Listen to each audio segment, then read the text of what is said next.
We have dances on one foot, balancing act.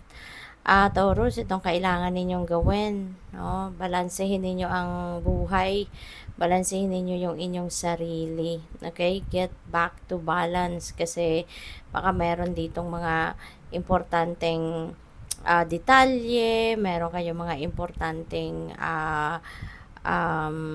bagay na dapat asikasuhin na maaaring nanineglect ninyo kasi baka nakafocus kayo sa ibang bagay, no? Or baka limited, no, yung time ninyo kaya hindi ninyo ito nabibigyan ng pansin.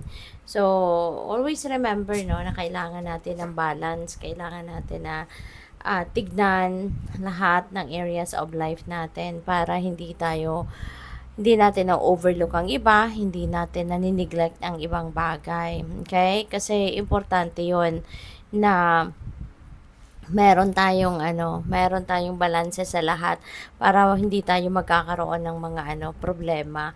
Kasi kapag may imbalances, dun nagsisimula, no, yung problema. Kasi syempre, hindi natin nabibigyan ng panahon ang lahat ng areas of life natin. Kaya meron tayong mga hindi napapansin, meron tayong mga bagay na hindi naaasikaso, tapos mapapansin na lang natin kapag nagka-problema na, hindi ba? Kaya para maiwasan natin ang ganong pangyayari sa buhay, kailangan na natin asikasuhin lahat, no? Kailangan natin bigyan ng pansin, no, ang bawat area of life. So, what else? We have surrender to passion. Sabi dito, get out of your head and feel the fire in your belly. Focus on the people or activities that ignite your passion and let it flow. Okay? So, kailangan siguro, di ba, na parte ito ng pagbabalanse ninyo, no? Na hindi lang puro trabaho, hindi lang puro obligasyon, responsibilidad, no?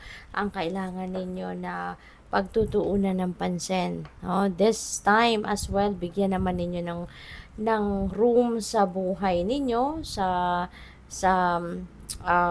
daily grind ninyo, yung inyong passion na mabigyan naman ninyo ito ng panahon, mabigyan ninyo ng room sa sarili mo para to let it flow, diba? Para at least ma-experience nyo naman, magawa ninyo naman ito, ma-enjoy nyo naman kung ano ang passion ninyo. Alright?